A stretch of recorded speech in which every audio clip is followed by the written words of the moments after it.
It's scary when you're getting started. Just think about the preparation you have to do before you actually run the statistical routine. The first time I ran it, I stood up, I shut down my computer. This is just too good to be true. I was very anxious to get back to my office the following day. The result held up and I ran to my advisor and I showed him my computer. I said, look, it works. That is the joy of science. Hi, I'm Eric, and this is Research Notes, a podcast about the designs and methods behind health research. Today I'm talking with Dr. Grieve Chelwa. He's an economist and chair of the Department of Social Sciences and Political Economy at the Africa Institute. And he joins me to talk about an interesting paper he wrote a while back about tobacco control in South Africa. He did an analysis in South Africa to look at the impact of taxes on cigarette consumption. And he used a method called synthetic control, where you take a pool of donor countries that look like South Africa in many ways, except that they don't have the same excise taxes for tobacco that South Africa had.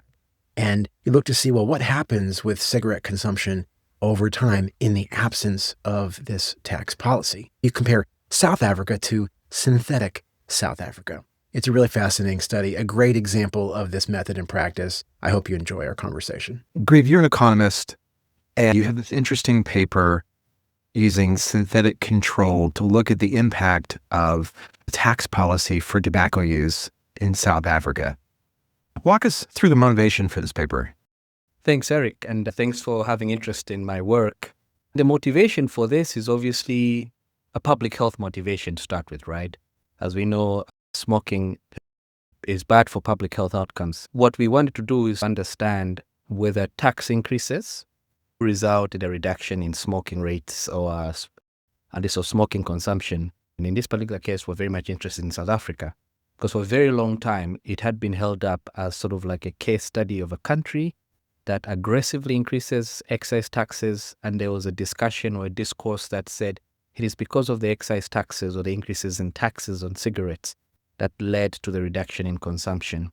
It is possible that the tax increases led to the reduction in smoking, but also it could have been something else. Maybe the economy contracted, maybe just the cigarette companies weren't advertising as aggressively as before, or just something else just changed. Maybe it was a cultural change vis-a-vis smoking. So it's very important from an econometric point of view, but also from a public health point of view, sort of isolate causation. So that was the motivation, Eric, for this paper. And in this case, it's particularly challenging in my understanding because cigarette consumption was already starting to decline in the years prior to the excise tax being put into place. So that made your job even harder for causal inference. Exactly, Eric. And I think it made the job harder and the exercise even more demanding. Sort of like we have to find a technique that really takes this challenge seriously, right? And you're right. So prior to this aggressive increase in excise taxes, which begins about 1994 in South Africa, cigarette consumption had been declining. And there's sort of lots of stories why. At least there's a literature that establishes this fact that the declines are happening, but there was also a lot of debate about what might have caused it. Maybe the economy was slowing down. As you know, South Africa was transitioning from apartheid to post-apartheid. So some of that was impacting economic performance and so on and so forth. So yes, this made the challenge even more demanding. Also required that we use a technique that takes this thing seriously, that, well, it's possible that even without the tax increases, cigarette consumption will have come down anyways. Yeah, so you're very right, Eric. Talk about your methodological choice. You've landed on something called synthetic control. Walk us through what that is and why you pick this one as the right method. Okay, so the technique itself is very technical, but I'll try to sort of explain it in an accessible way. So basically, what synthetic control is trying to do is trying to create this counterfactual. So this sort of alternative universe if excise tax increases never happened, right? So we're interested in evaluating a particular policy choice, and then we're trying to figure out, to evaluate it properly and credibly, we have to create an alternative universe, or at least imagine an alternative universe if the policy hadn't happened. So what the synthetic control method allows us to do, Eric, is to credibly create this alternative world where the policy didn't happen And then what we can do is compare what actually happened, what we observe, with the thing that's unobserved, with this counterfactual that we didn't see. And then if there's a difference between these two worlds, we can then see, oh, the policy actually worked. This is exactly what synthetic control tries to do, Eric. And it's an amazing technique that was first developed by Alberto Abadi and a group of his colleagues. I think first used in 2003 on a paper on Spain, and they were trying to really figure out some question about the different regions in Spain, but most famously used in 2010. And luckily for me, they were trying to evaluate a sort of cigarette control policy in the state of California in the US. So they had just basically borrowed what they did and applied it to South Africa. So it tries to create this alternative universe, this alternative South Africa in my case, where the excise taxes had never been implemented.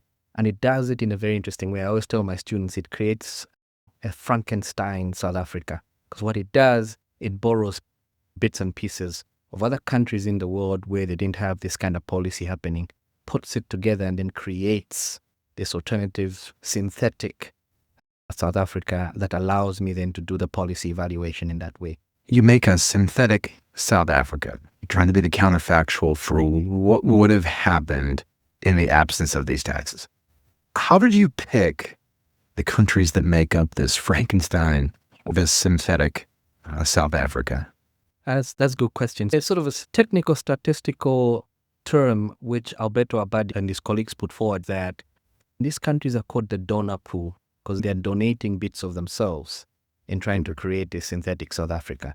So the countries that constitute the donor pool that you use to construct your Frankenstein South Africa should not have undergone the policy. So they shouldn't have had cigarette tax increases. That's the first important thing. And then they should be quite like South Africa in some broad way. They should kind of look like South Africa, right? So in a sense, if we're trying to create another Eric, a synthetic Eric, a Frankenstein Eric, we want to pick people who are kind of like Eric in a sense, right? So this, and the technical term in statistics is they should be within the convex hull of the actual South Africa. So what I did was I thought about, in everyday terms, which countries are comparable to South Africa. So the World Bank has this great way of classifying countries as low income, middle income, upper income. So I used the World Bank's classification system of countries. I know South Africa is a middle income country, so I picked a bunch of middle income countries across the world that did not have this cigarette excise tax policy. And then the other sort of criteria, they've got to have complete data series, they've got to have believable data, because you need a whole host of data to be able to create your synthetic South Africa. And then using all these kinds of criteria, I then ended up with a donor pool. I can't remember off the top of my head, Eric, because it's been a while since I read this paper, but I ended up with a donor pool of 25 or 30. I'd forgotten, but I didn't get it. You're close. 24. All right. Okay. Thank you. What's also very interesting, you do a smell test. Okay, I've ended up with this number of countries in the donor pool.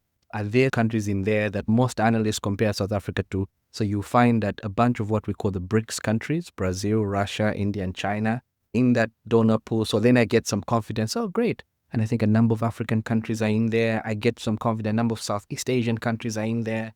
Oh, okay, great. So I think the donor pool is kind of built. I can convince a reviewer and a reader that these countries are generally quite like South Africa, except they didn't have this policy choice here. My understanding through your paper is that you also looked at the drivers of cigarette demand, like the price of a pack of cigarettes, real GDP per capita, alcohol consumption per capita, and a few other variables that seem to be related to cigarette consumption. Think of that donor pool. Countries with complete data and a good match ended up being Brazil, Argentina, Chile, Tunisia, Romania. You're right. And the variables you mentioned at the beginning are what I think of as predictors or drivers of cigarette consumption. They tend to go together. The technique requires that you have somewhat of a model that explains how cigarette consumption evolves and that kind of thing. There's some science to the technique and there's some sort of art to the technique, right? Part of the art is this exercise I just went through with you about putting together the donor pool. And does it make sense? But there's also the data-driven aspect of it. So once you've put all these donor pool countries in your statistical analysis software, and you run the synthetic control routine, it then says of the 24 countries that you've given me, these 5 construct your donor pool with these weights, 20% of themselves, 40% of themselves, whatever.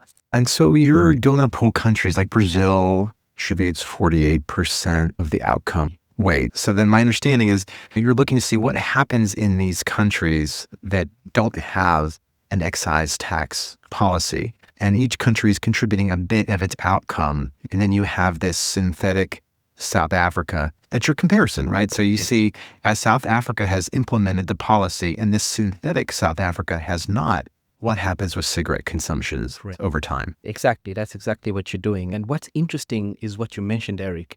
For example, again, there's the art and there's the science, there's the gut instinct, right? So when I saw that Stata had spat out that 40% of it comes from Brazil, that sounded believable to me because, again, Brazil and South Africa, there's a long literature in different dimensions that thinks of them as comparisons. I trust the data, but it also makes sense on the face of it. And you're right, once you've done all this work in the background and you've created your synthetic South Africa, then all you do is you compare the outcome of the actual South Africa to the outcome of the synthetic South Africa.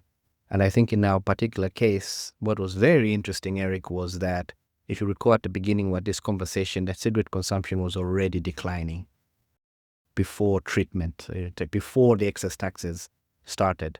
And you actually see it with the synthetic South Africa. You do see that the decline continues post-treatment, but then it slows at some point thereafter. Whereas South Africa, the decline in per capita consumption continues throughout. Right. In a podcast, it's hard to visualize this, but if you can think about a graph where a line, the synthetic South Africa is coming down slightly and leveling off in its pace of decline, but then real South Africa continues a steep descent. So as you get 5-6 years after the implementation of the tax policy, the treatment effect is pretty large. It's pretty large and it gets bigger. And that's, again, the amazing idea behind this synthetic control routine. It allows you to get what is called a dynamic treatment effect, to get a treatment effect at each point in time. If you think about other techniques of trying to tease out causality, like the difference in difference, you tend to get a static treatment effect. Synthetic control method gives you that dynamic treatment effect at each point in time, which is an advantage of this strategy. If you imagine time on the x-axis, you can pick any time post-treatment, the difference between synthetic South Africa and real South Africa. That's true. You're right. It's an incredibly intuitive, once you explain it to somebody, that's what's great about this technique. Every time I've explained it to like my parents, I've explained it to my friends, it's so intuitive to get, right? Very, very intuitive and very straightforward to get. You could describe this as a bit of an art and a science. On the science side, there are techniques, many of which you included, to really prove that your effect is real and that you feel confident about it. You used, leave one out, robustness checks. Can you tell us a little bit about that? That's true. What we're really interested in is just making sure that the treatment effect is not driven by, for example, one country. The donor pool is very important in the construction of synthetic South Africa. We talked about Brazil, for example. Brazil contributes 40%. So Brazil is important. We don't want to conclude is that the effect is really driven by Brazil or some other country. So one technique to guard against this possibility is called robustness check. We want to make sure that our result is robust to the composition of the donor pool. So what you do, you leave out one country at a time and then see what happens to synthetic South Africa, see if it's vastly different from what it looked like before. So we did this robustness check and found out that the results are robust to different configurations of the donor pool. It feels magical, but it's not magic. You had a very systematic approach to probing the effect. Yeah, that's true. It's scary when you're getting started. You spend a great deal of time writing the code, preparing the data. I mean, just think about the amount of preparation you have to do before you actually run the statistical routine. I think the first time I ran it, I stood up, I shut down my computer. I'm going to start again tomorrow. This is just too good to be true. But then again, I had read a lot of work about just cigarette taxes in South Africa. There was enough literature, but the literature wasn't credible enough in the sense that they weren't using credible techniques that tease out causality. But there's a lot of literature which used to do this before and after type of comparisons. And they would say, oh, cigarette consumption has come down when the tax started increasing. So there was enough material for me. And I actually looked at South Africa's trend line. So I was like, I'm like 90% certain that the magical thing will happen, Eric. Let me ask you, where did this paper come in your career trajectory? That's an interesting thing. It was an essay in my PhD dissertation. The paper came out right at the beginning of my career. More recently, I have been sort of drawn into the grand old questions of development. What causes development? What causes poverty? What causes like debt? Debt at the macro level. So it's very fascinating. My PhD was a microeconomics PhD. Took microeconometric techniques to public health. And I thought I'd spend the rest of my life working on that kind of stuff. But I think I'm sort of a creature of one success. And then I got roped into all sorts of things. But I still, at the core of it, is taking this causal question seriously. I don't take it as seriously as I did then, Eric. I used to obsess about causality. I used to be the kind of like junior academic who would stand up and say, you can't say anything if you can't prove causation. But I realize I think there's ways in which one can do rigorous work. Some questions lend themselves to thinking quite clearly about causal inference. Some questions don't. And that's okay, right? It took me a while to come to peace with that. But I grew up as an economist, econometrician, at a time when causal inference was all the rage.